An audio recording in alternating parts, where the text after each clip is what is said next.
Hi, everybody. Welcome to the Digital Download, where we all sit and have a chat about what we've seen over the last week, what's made us laugh, what we found interesting.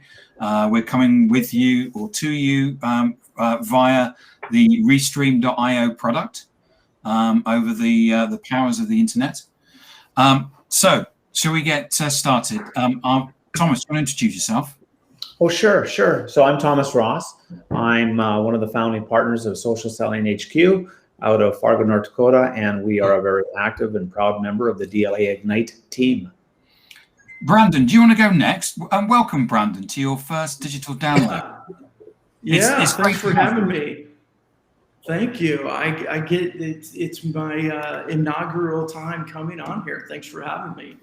I am Brandon Lee. I'm the founder of Funnel Amplified, a new cohort in this awesome group of DLA Ignite folks, and learning a lot from everyone, especially you five. Thanks for having me. You're welcome. I'm glad you could make it. Kevin, do you want to go next? Yes. Welcome back. Say it again, sorry? Welcome back. You were so good the first time that you've been invited back again. My agent said the same. I'm Kevin Milne. I'm the founder of Sales Hire and associate of Crux with Eric Doyle, Matt Pybus, and Nick Rayburn. Cool. Welcome. Thank you. Lenwood. Hello, I'm Lenwood Ross. I'm the founder and CEO of Accelerate. We are a partner of DLA Ignite, and I'm happy to be a weekly participant in the digital download. Hey, good to have you. and finally, well, no, I'm only kidding. I've seemed to have spent all week on Zoom with people forgetting to unmute themselves. So I'm Adam Gray. I'm Tim's business partner at DLA Ignite and his fellow co-founder. And it's a lovely way for me to round out the week. I really enjoy this. Brilliant. Excellent. So I'm actually going to go first, and I'm going to trying to do some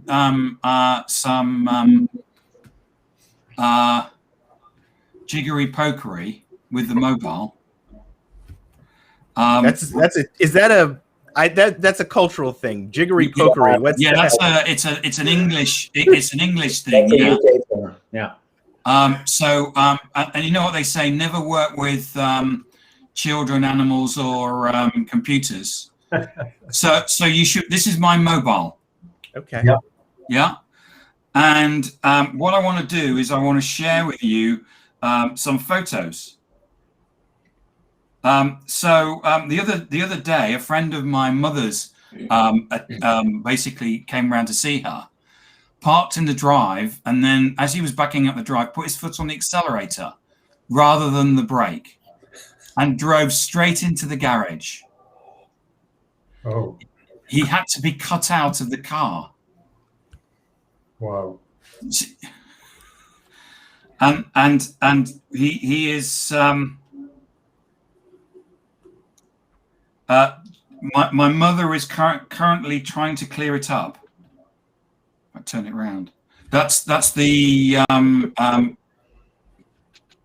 cherry picker trying to pick out the car today.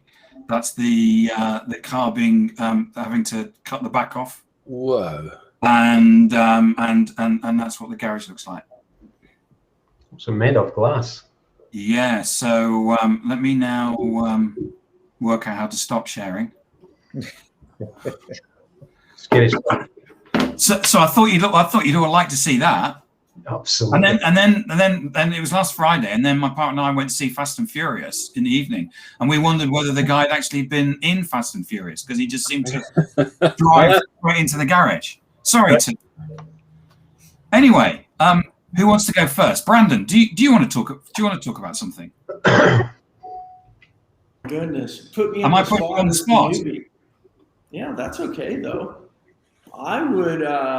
So here's something interesting or uninteresting, kind of scary, and I haven't dug deep into it, but I'm curious your thoughts. Gartner came out with some new data And the high level of it seemed to be that 2020 wasn't so bad from sales perspective because companies were really living off the 2019 pipeline. But 2020 pipeline was incredibly off because organizations didn't know what to do outside of face-to-face. And the net is, halfway through the year, that a lot of budgets are getting slashed. How much outsourced spend to marketing agencies is being reduced. And what that means is there's going to be more pressure, more effort on smaller groups of agency team, internal teams, and then I think also on the sales team. And one of the things that I thought I saw a crack in this opportunity is marketing teams generally want to control content so much and what salespeople share and don't share. And as we talked about before, or do they have the right hex color code and all that?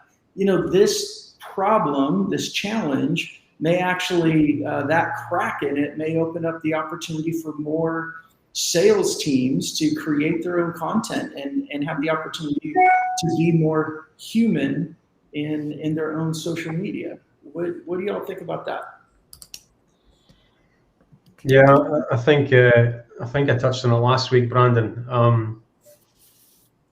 From my shorter time in you gents in the field of social, I always said if I'm the sales guy at the coalface, or I'm the technical or operations guy listening to the customer or potential prospect or client, and I have that actual real-time challenge or data, and I feed that back into marketing, and we sit in a room and we flush out what is best to go to market in terms of the customer-centric message, that should be the key right there to unlock that teamwork and give that power back to the people for the people to have that right message conveyed from their profiles with their networks and who they're trying to target. So 100%. Well, I would add to that the opportunity for salespeople to do that has been there for a while. So I don't know that anything's new in that regard. But what I would say is that the opportunity for salespeople to realize they need to take the initiative, if I can put it that way, and start doing things without waiting for a corporate to tell them to do so, whether that happens to be marketing or management. Salespeople need to start taking the initiative and start understanding that if they don't put themselves out there and they don't write their own content and they don't engage and they don't use social, just having your LinkedIn profile up there, between you, me, and everybody else listening, doesn't do a thing. You have to engage, you have to communicate, all those great things. So that opportunity has been there for a while. Is that hitting them over the head? I hope so, because if they don't, they won't be around. Yeah, and I don't know if I agree that the opportunity's been there for a while. And in one hand, I totally agree with you, but I do know a lot of our customers where marketing won't allow them, or they have internal rules about what they can post in social media, and a lot of it is you can only post things that we pre-approve and bless. So I think what I'm seeing here is perhaps with these internal short-staffed teamed, short resources and enough pressure of we just don't have time to do everything, that maybe the floodgates would open and say, okay, sales, start to do what you need to do, and we'll keep an eye on it, and we'll let you know if you crossed a line or something like that. Yeah, this may be a statement of the obvious, but there needs to be a change in mindset, not only among the sellers, but also, in the marketing department about what works. And so we're kind of in that transition period where this pressure to meet the number and to get conversations with new customers may be the thing that causes that shift, because they're obviously seeing that the traditional marketing isn't working. Because if the traditional marketing were working, they wouldn't need to cut the budget, we would have opportunities coming in, so the reveal has happened. Yeah. The CMO can say, pay no attention to the man behind the curtain, right? So everyone knows now it doesn't work, because if it did, we would not be going. Well, they should know it. They should know it. But do they? They should. Yeah. I don't want to step too far away from this conversation, but there is a general problem in the C-suite and at the board level, depending on the size of these organizations, with an understanding about digital, right? And so digital needs to be demystified so that the CMO can be held to account, right? So, part of the problem is that the CMO has been able to, point to these clicks and this and that and the other, and, kind of figure out some kind of way to get people to, okay, we need to put more money in that, because that is what digital transformation is. And we need to be doing that. But digital transformation is much bigger than that.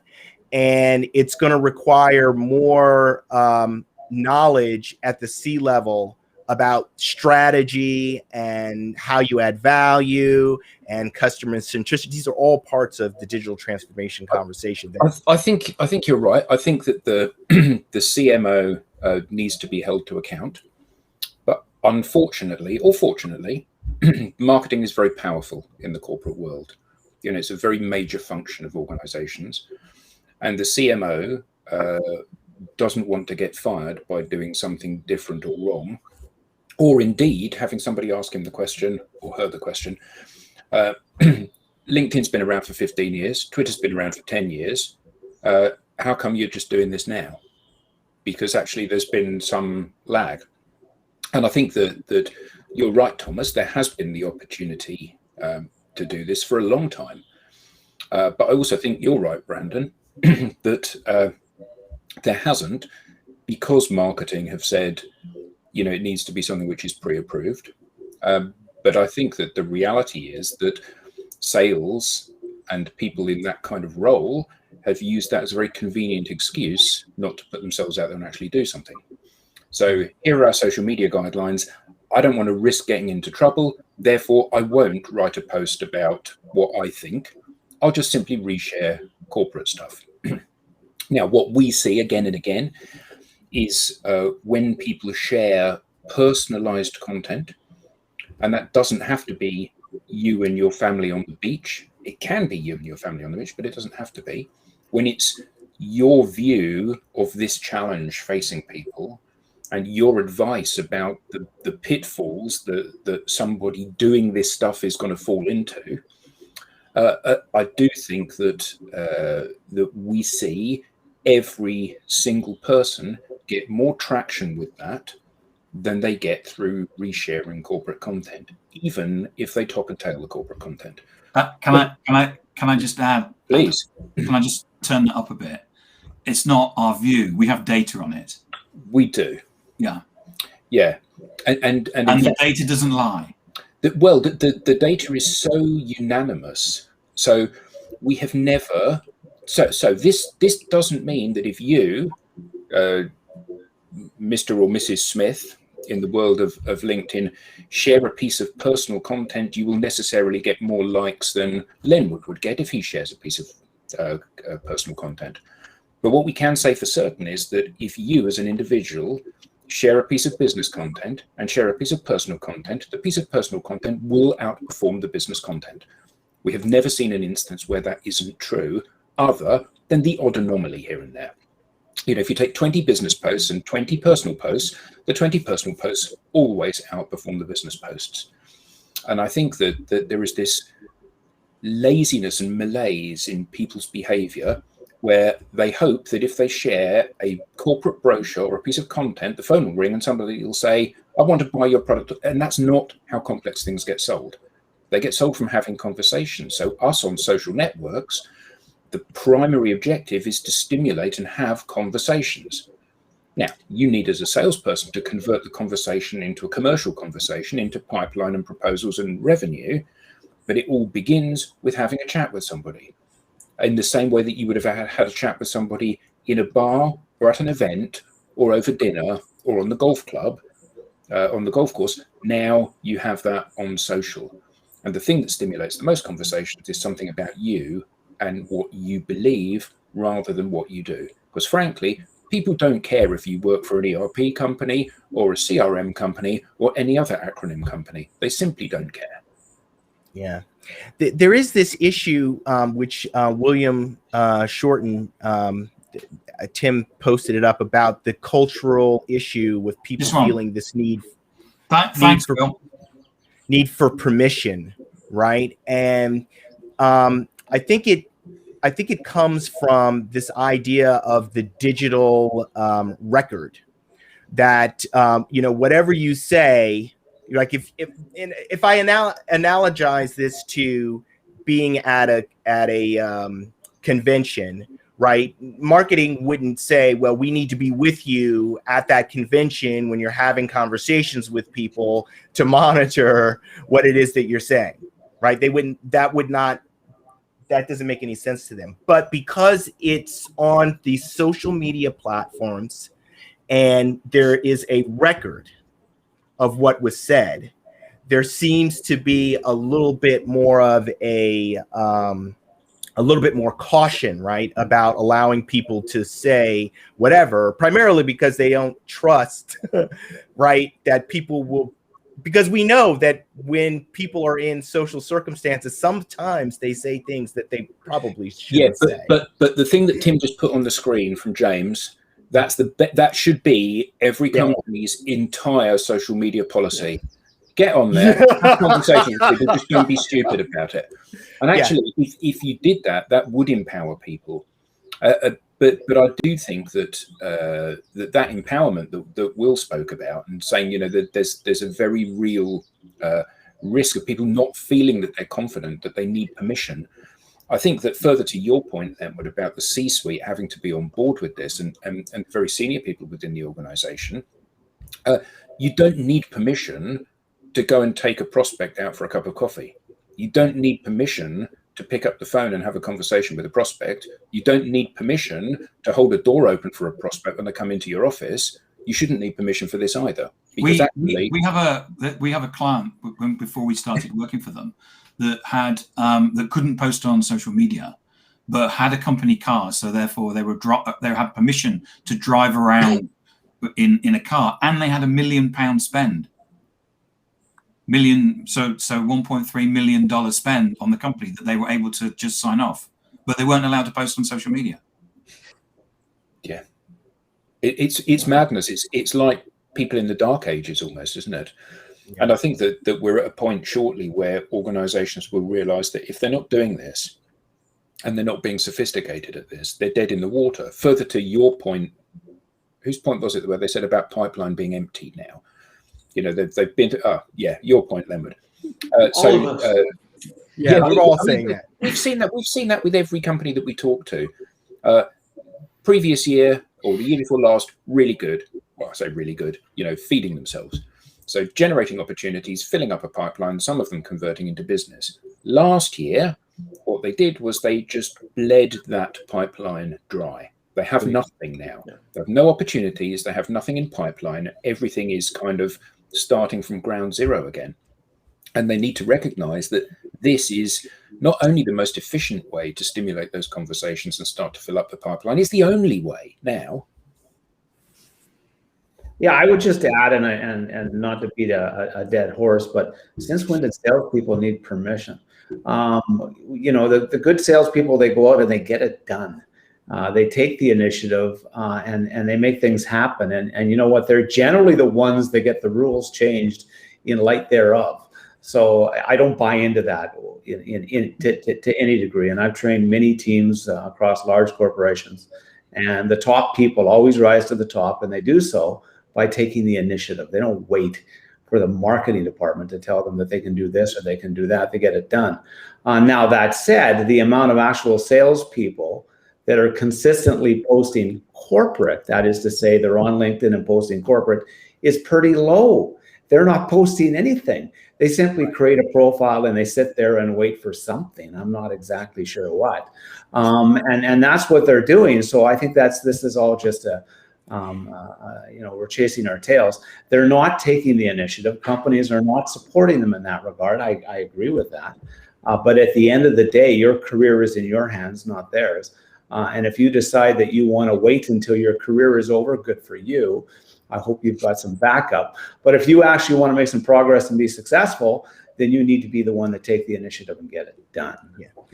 I hear that, take the initiative, but to be fair, even if they took the initiative, they probably wouldn't do what you actually need to do to be successful at it, right? Because they would more likely mimic some of the bad behavior that we see on social media all the time, which is that's the guy I want to talk to. I'm going to connect to them and try to pitch them, right? And so we know that doesn't work. The first 10 times, and then you learn, Lenwood. You fall off the bike, you get back up on the bike, you fall off about 10 more times, and you finally realize, holy crap, I got to push it a little bit before I get going. So you learn, and that's what you do, or you reach out to people who can teach you. I was sort of making the case for getting some training, and I was trying to make the case that rather than fumbling around trying to figure it out, talk to people who know how to get it done, who have gotten it done, can give you a defined process for what you should do, train you in how to do it so you can get going right away. Don't waste time trying to fumble around and figure it out. That was mine. How much of this do you think is that this is still in the infancy? And a couple trains of thought here. Number one, Thomas, I do agree with you that they fall down 10 times, they should learn. But the ironic thing is they don't. I was on a call the other day with a $12 billion company, and a sales leader said, we just had a big initiative about making sure we were hitting our cold calling numbers. And he said it's one of the worst things that we're doing, because what's happening is we're pushing everybody to make more phone calls. It's not working. They're getting frustrated and depressed, and they're quitting and leaving and going somewhere else. We got this just constant problem of cycle, because the top-down message is numbers are down. We need to do more activity, and they're doing more of the same activity that got them there in the first place. So you think they fall down 10 times they learn, but they're not. And what I've been trying to figure out is how do we help them see this? I mean, you got to let them get on life support before they realize it's time to stop putting donuts in my mouth, or like what's that? Yeah, I don't know. It's a frustration, right? It's like, oh my gosh, you're pushing cold calls and all those challenges that come with it, including high turnover, such negative effects, but yet it's what they know. So are we just so early in infancy? Is it the fact that this whole thing started being called social media marketing, social media selling, that equates with Facebook and posting food, that everybody's just so scared of it? Like, what's that big obstacle there? It's Sorry, Linwood. Go ahead. No, I mean, speaking personally from my background in sales, 15 years only, where I come from in Aberdeen, Scotland, there is no one doing anything like I've seen over the past 4, 5, 6 months with the guys here and the guys I work with. There's no one doing it. There's no one knows how to do it. There's no one being asked to do it or knows where to look to do it. So I was blinkered. I was that guy. Keep calling, keep marketing, keep emailing until I seen what I seen. So yes, there is a mask up, and there's a corporate head, and there's overheads to pay for, and there's numbers on calls, 100%. Until they see something that will take the stress and the grey hairs away and not burn them out, until they see something that is more efficient as a human and personal and leans into that from social, they will never know. So yes, they have to be guided, they have to be held, because there's opportunity there for the young coming through to step on to a better platform. that will keep those relationships You'd much like to think forward. You'd like to think, wouldn't you? But we are standing there on the pavement trying to stop people stepping in a hole. Yep. And it's a lot easier to sell someone a ladder when they've already fallen into the hole. And the reality is that often organizations and individuals, they have to learn the hard way. Nobody ever said that being social and being active on these platforms was easy. No. And the thing that motivates people to change anything, their diet, their general behavior, relationship, anything at all, is when you get to rock bottom and you say, okay, this stops now, I'm going to do something different tomorrow. Mm-hmm. And that's what motivates people to actually make the change. While you're still bumbling along, while you're still getting your base salary and closing the odd bit of business and being able to expand, hi Eric, expand into some of the clients that you've already got, whilst you're still doing that, actually the pain isn't high enough maybe. And maybe that's the challenge. Yeah. Well, I would also say that we're on the digital download with a couple of innovators. And so, we are at, I'm talking about you, Tim and Adam, right? So we are, I think, in terms of market development, at the point where the pain is getting pretty high and companies are starting to look for that solution. And it just so happens that we have one for them. I was on a call yesterday with somebody, and when I explained it to him, he literally he shook his head, because it's just, he had to kind of clear out what he's been told and understands from a traditional marketing perspective, and how you do social media, or what you should be doing on social media, to take in what I was saying about what should be going on social media. So there's a bit of that. But what will happen is we're going to get these companies that are doing it. And obviously we have clients, and those clients are starting to do this, and they're going to start to get successful, and people will start to see that. And then it'll just be a snowball effect where the market will just begin to change. I was on a call earlier this week with. Go on, Brandon. Yeah, well, I was on a call earlier this week with Tim, and Tim was saying, and I thought this was brilliant. He said basically very graciously, if you're not getting this today, that's understandable. It's okay. But if you're not getting it in a year from now, a really big problem. So I think there is some room in innovative, because we're at the end of this. And there is opportunity for grace and being able to share, like, hey, it's understandable. COVID accelerated this. You're in a bind, but companies should be clamoring for this right now. And what I see is too many decisions going back to more butts and seats making more cold calls, and more butts and seats making more cold LinkedIn asking for a 30-minute demo. Actually, what I see is even a little scarier for some. When we've talked about this a bit, I've seen major corporations now rethinking the entire sales department completely, right? And what I mean by that is they're actually thinking, we don't want to spend any more on this. We don't want to put any more time on this. We're actually thinking of changing and letting many of them go and focusing in other areas. So that's what I see. So when I talk about salespeople who need to take the initiative, that's something they need to think about, depending upon what industries they're in and how large those sales forces are. But we are talking some big companies that are making these changes right now. So that's the truth. Mm. So we've debated that for about 30 minutes. That was fantastic. Thank you so much for that. And I just wanted to let that go on because I thought it was a really good debate. But Kevin, I wanted you to bring you in because I want you to talk about what you brought with, because you did some research, haven't you, this week, and you've got some interesting articles as well. Yeah, I released a poll last week or about 10 days ago. A LinkedIn poll, wasn't it? A LinkedIn poll around has the COVID and the pandemic changed the way in which you deliver and conduct your day-to-day role from before, and why? So I pushed that out to the network. A decent response, 160 votes and some comments and it's likes. a sample, yeah? 100%. yeah, some interesting results. And I shared those results because when I do a poll, and I'd like to think others do a poll, we're here to collect data and give it back to the network to allow them to see what's going on, to maybe highlight that to their team and the internals. So yeah, there was a varying, I want to talk about the numbers first, just quickly.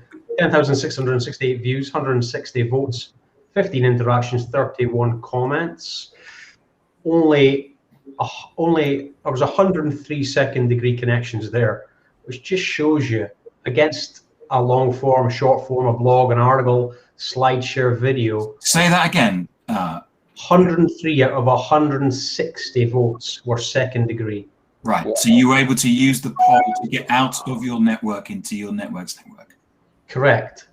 Which, and again, I'll go back to the data a little bit, but across that, hardly anyone that voted on that poll would normally engage my content. So again, it's people, are people pressing for a reason? Does it make sense to them? Or is it just the content resonates with what they want to click on? But yeah, huge demographics across the USA, China, Europe, Canada. And yeah, a great poll with some good takeaways as well. Some are up, some are down, some see change for the better, some are isolated, some want to go back to normal, but quite a varied mix, to be honest. But that was the poll anyway, and those were the results from that poll. I just presented that this week, the results.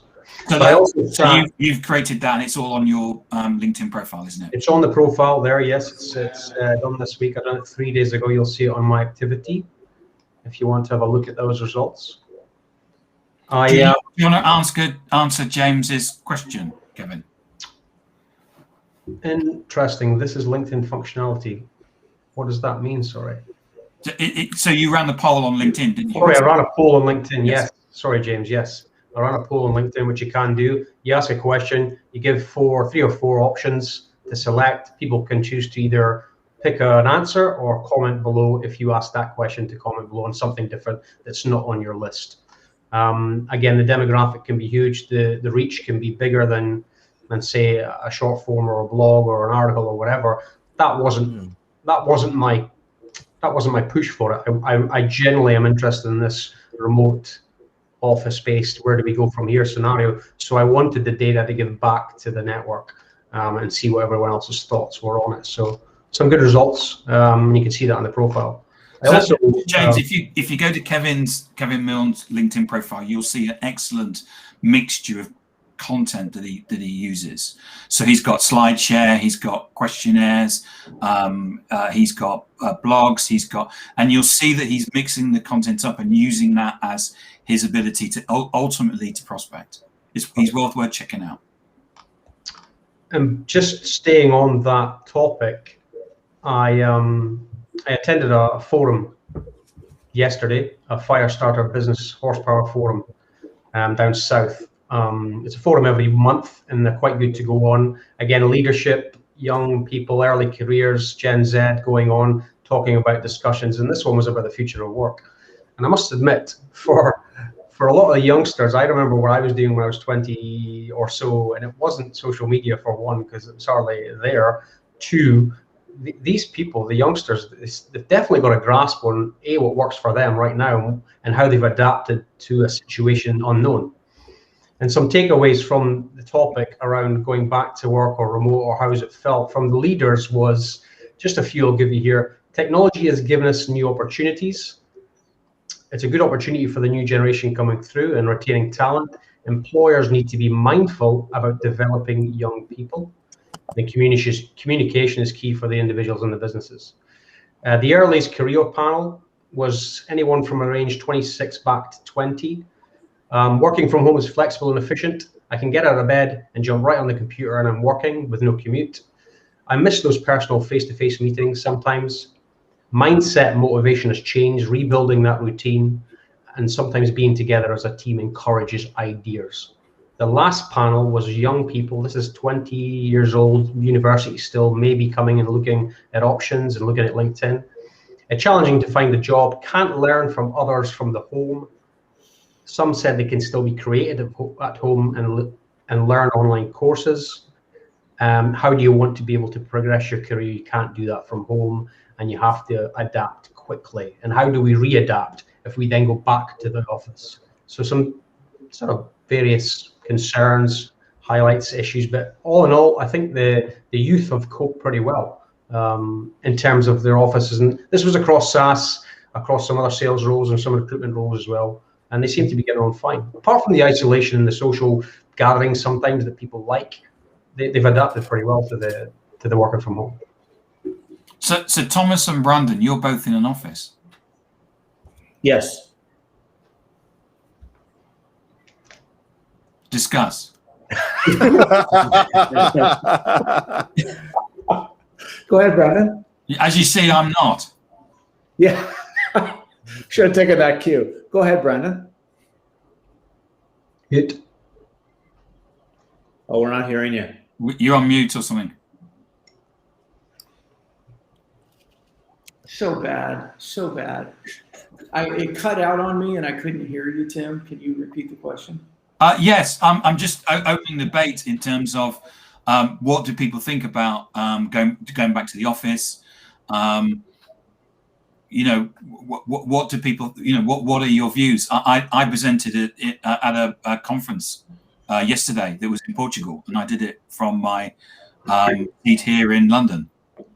And it saved me an awful lot of time because I didn't need to fly to Portugal, stay overnight, stand up in front of people, and then fly back again. So I probably saved, you know, I saved 47 hours by not flying to Portugal.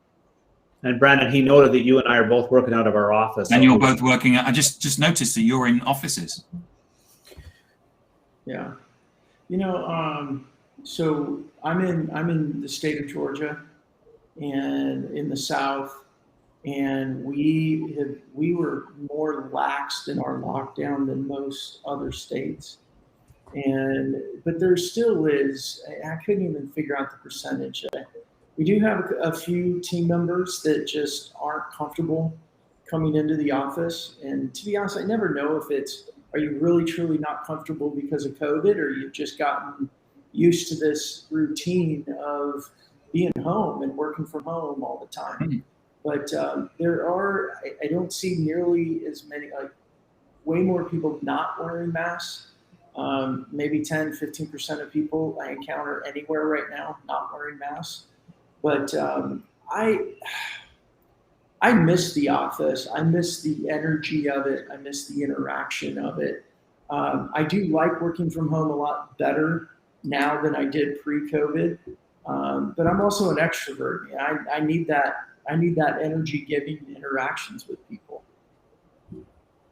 So, for me, I would just say I've always had an office, always had my own offices, so it's something I'm used to. I don't like working from home, so for me, that's just my perspective. I need to be in an office. I need to have that look and feel, and that's just me. But I think the point of it is everybody is different, has their own perspective, and I think work needs to evolve and adapt and allow for those perspectives for everybody to get the best out of it.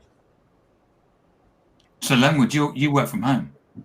Yes, I work from home, but I will say that I'm starting to get the requests from people, and I've worked from home for a while. They're getting the requests from people to have in-person meetings. So next week, I'm having an in-person meeting with a partner and prospect, and then the week after that, I'm meeting with someone who's flying in from California to their New York office, and we're meeting there. So that's starting to also going into an event next week into New. I'm just outside New York City for those who don't know where I am. So very convenient to get into the city. But we were doing flex space before, so we're sort of ready for that. And how do you feel about that? About going from being insular in your own bubble at home to into the city, into offices full of other people that you don't know? Well, I'll tell you, I'm looking forward to being social in person because I'm going to an actual in-person networking event. So I'm looking forward to that environment.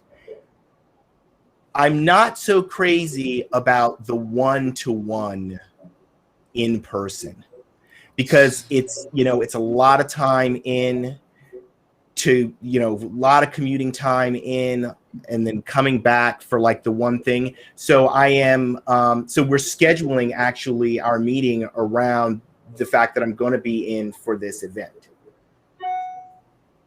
And the other thing, it's with a client, potential client that's large enough that I'm more than happy to get up and go in to meet them because they asked, right, to meet in person. So yeah, I had a couple of face-to-face this week, one last week as well. It was very good, I must admit, outside. But yeah, I think the answer from what I take away from the forum was, and what I take away from a lot of people I talk to, is we need options, and we need to allow those options to take place, and however they look for each individual, as Thomas points out. If you like the office and you want to be there, then that's your choice. If you have something else that to take care of, and it makes sense to work 3 days from home, but your deliverables are there for the week and set out and mapped out, that should work too.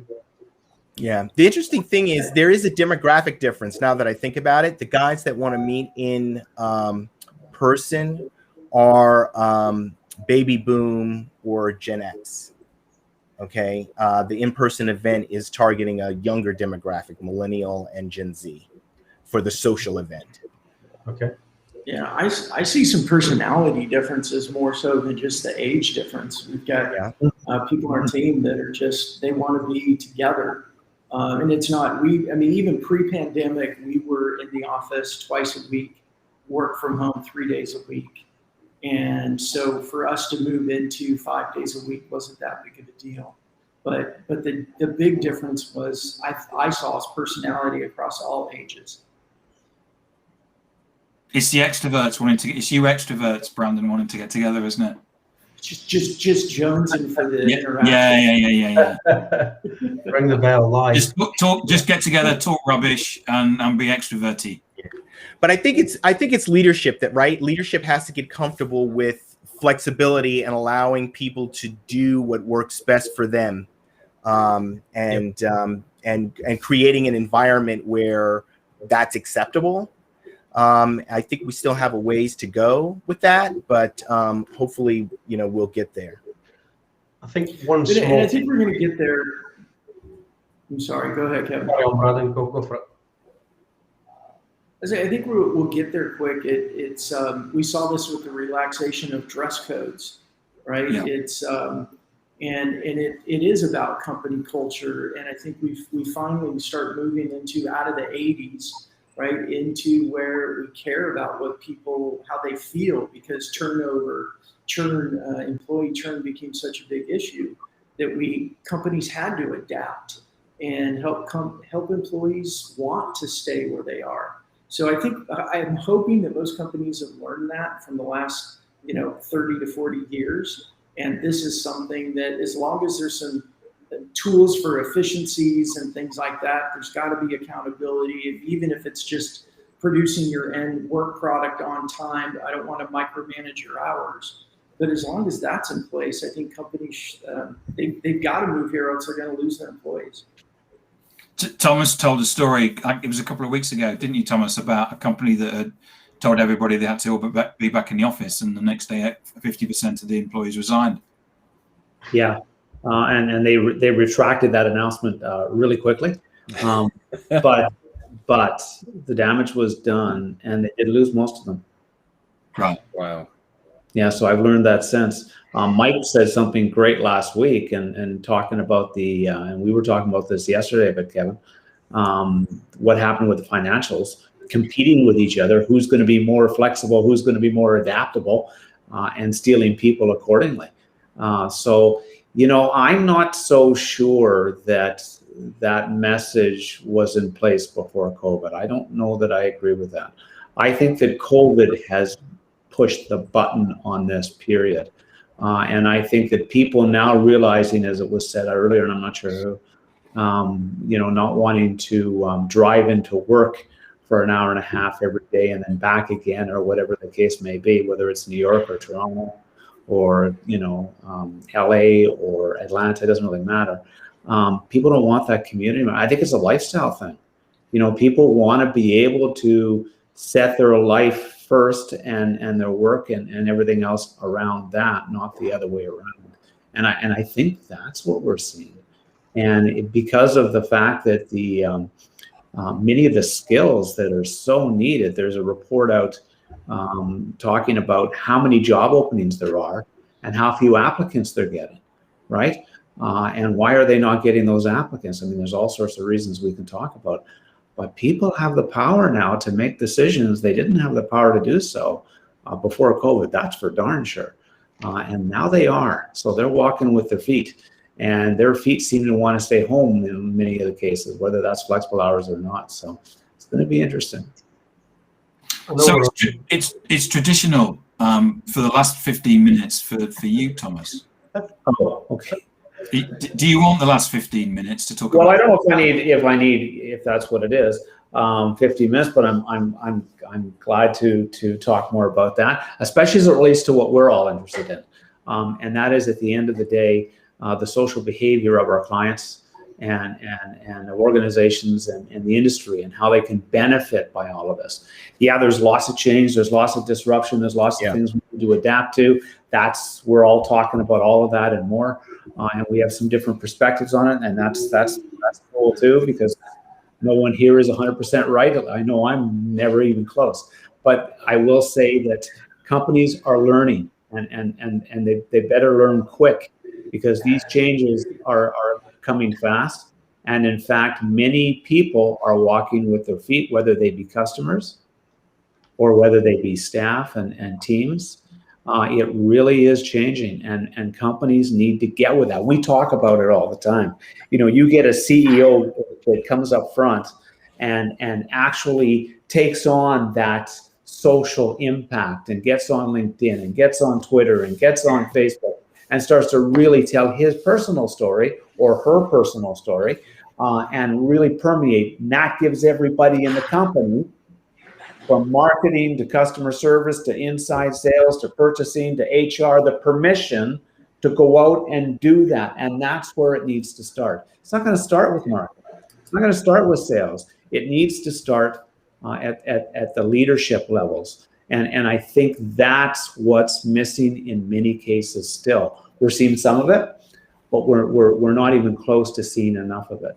So when we look at these changes and we look at those impacts, as that example of the client who announced that everybody was going to have to be back on this date in this way, and found that 50% quit, that is a disconnect that I see with companies large and small.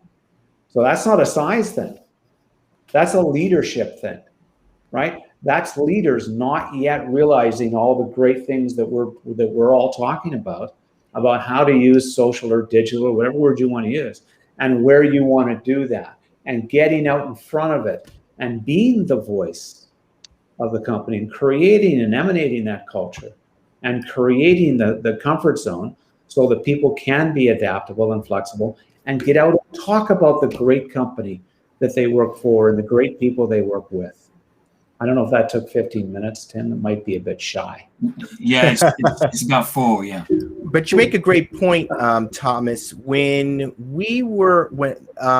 I'm a corporate attorney as well. And when we went through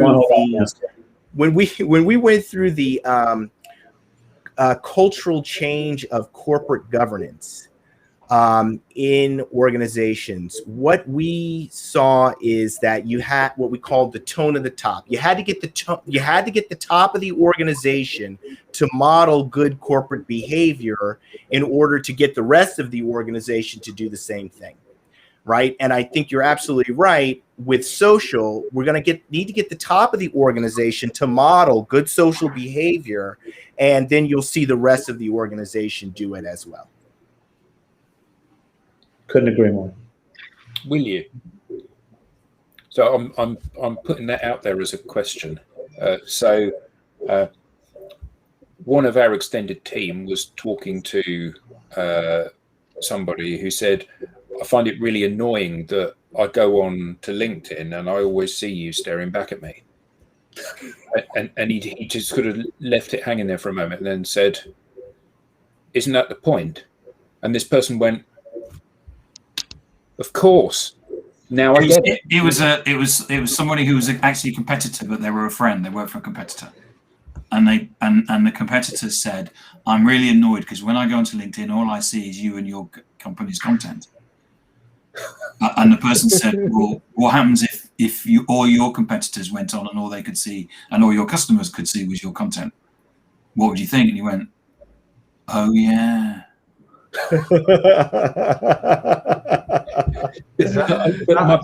My point for mentioning that is that until people are able to view it in a very pragmatic way and think about, what am I trying to achieve?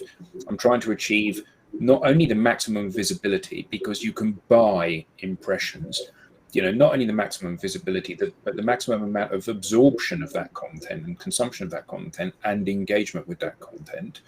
Until they acknowledge that that's the objective and what you want is the shortest journey between where you are and that.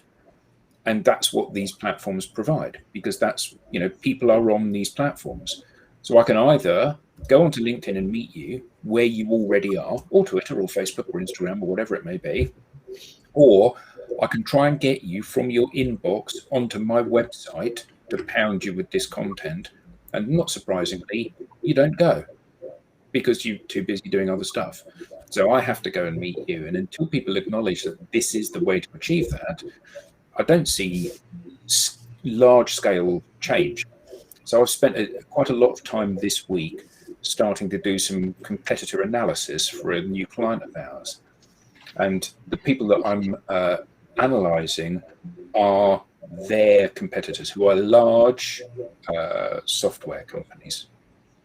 And, well, I spent all morning today looking at the individual social profiles of one of these companies that employs in excess of 100,000 people, flicking through their profiles, trying to find somebody that I could say, here's one of your competitors who's doing a good job. All morning, I couldn't find one. Because actually, there's so little acknowledgement of what needs to be done, and then people actioning that and doing it. And you guys know better than anybody that the stuff that we teach is not rocket science, but people don't do it. And therein lies the challenge. Yeah. That was so good, Adam. Yeah. That was so good. I mean, it's for our customers or for companies out there that can see that as opportunity. Mm-hmm. Right? Not, okay, no one's doing this, but that means the opportunity is there. And I love the term social dominance, because it's such a right word, and it's the opportunity is there for organizations of any size to do it well and to dominate it to a point where your competitors go, I'm so sick of seeing your stuff in front of me every time I log into my computer. That's beautiful. And that's the kind of moment that I had a call with our good friend Eric about, well, what if people copy what I'm writing or sharing or posting? It's like, it's not about them. It's about you dominating your sector. You're already there. You're already producing the goods and the insight and building your network at scale. They won't get near you. They don't know how to, because you took that journey and you've jumped on. Goodbye, competition. Yeah. It's Adam often talks about the cartoon that says there's the guitarist, and the guitarist is saying, how can I miss out of all of the practice and just be able to stand up on stage and sound awesome? And of course you can't do that. You have to go through the process of the practice, like a lot of things in life. And we have a drones company as a client, and we had their competition spamming us because they're thrashing around in the sea, drowning, because they don't know what to do. So they think they go onto social and start spamming people. That's what social selling is, and it's not. And they're just so far behind; they'll never catch up. It's sad, but that's business. One of the things that we show clients and customers how to do is not only about LinkedIn, and we've talked about this many times, but using Facebook Messenger and using Slack and using Teams and using all these different tools. And there isn't one that's any better than the other, within reason. It's got to line up with your corporate objectives. It's got to line up where your customers are. That's number one, of course. But all of that once you start to make that journey and you learn the hard way mostly. I mean, Lenwood, to your point early on, and you were right, I was absolutely wrong. Training is what this is all about. And the more people get trained properly, the more likely it is they're going to succeed. There's no question about that. So on that, I give you that point. But that said, that's what companies need to start doing. They need to start realizing that to be digital, to be online, and to be connecting with customers, they need to do so in real time. And I think that's something that's missing in all of this. Social is real time. That's what social is. I can text somebody, I can hit them on Facebook Messenger in real time, or I guess I could send them an email and wait and see what happens, but I don't want to. I want to talk to you. So I'm going to go and I'm going to get you into a Zoom call or a Teams call or whatever it happens to be. But that's where we need to be communicating with people in real time. It doesn't matter who you are, whether you're the CEO, the owner, the procurement officer, the HR officer. That's where you need to be. The digital world is there for you to partake in and play a part in, and there's all sorts of great tools. There's lots of tools. The tools aren't the problem. The problem is you, right? The problem is you, right? Yeah, and that's always effective. You are the problem. I can say that here, right? But yes. That is the truth, and I have said that. It doesn't always go well, but I have said that. Kevin. And I just thinking there about a conversation I heard on Twitter as well the other day. That whole methodology, Thomas, right there, that falls right into social is 24/7. So instead of pushing something on someone, you can be wherever you want to be 24/7, giving the insight, and when they're ready. And that could be anytime. You'll never know, but you'll definitely know when they approach you because you turn up all the time, and the people they will go to is based on what they see daily. Yeah. So that's huge right there. Yeah. It's funny. That's the title of or the pick in my content this morning. Oh wow. 7, right? Oh. So I don't know if you knew that or not, but I did not. Sorry. But I'm going to check it out right now. Yeah, there's a restriction when you're cold calling, is that you can only call between 8 and 6 or whatever what the office hours are. I've got a client that does their prospecting after they've bathed their children and put the kids to bed, and then between putting the kids to bed and them going to bed, they do their prospecting. Because they know that the people can consume the content 24 hours a day, so they might as well prospect in their time. No restriction to it. Totally agree. No pain either. So, Lenwood, you got 2 minutes. 1 minute. Well, I won't be here next week, but often Lenwood. So Lenwood is Hershey World. Can you? I mean, Hershey Park. I'll be going to Hershey Park. Yeah, which is actually it's a great story. I'll tell you very quickly of Milton Hershey was a man before his time. Actually, he created a whole town for the workers in his factory, and included as part of that town was this park, Hershey Amusement Park. And so I'll be taking my girls there. My wife's coming too. Won't just be my daughters. The whole family. We're going on our annual trip to Hershey Park. Some great fun. My 4-year-old's been asking about it since Christmas. Nice. Nice. So so it'll be great. She went on her first roller coaster. That's the beauty of Hershey Park. They've got roller coasters for all ages. She went on I mentioned she's 4. She went on her first roller coaster last year. And this year, it will be able to go on her second roller coaster. I think maybe 2 or 3 based on her height. She says to me, Daddy, I'm a little scared about all of the rides. And I said, well, you don't have to worry because you can't go on all of the rides. So anyway, yeah, we're looking forward to it. It's great family fun. I can't wait. Brilliant. Fantastic. Josh, after that, we might have a sponsor for next week.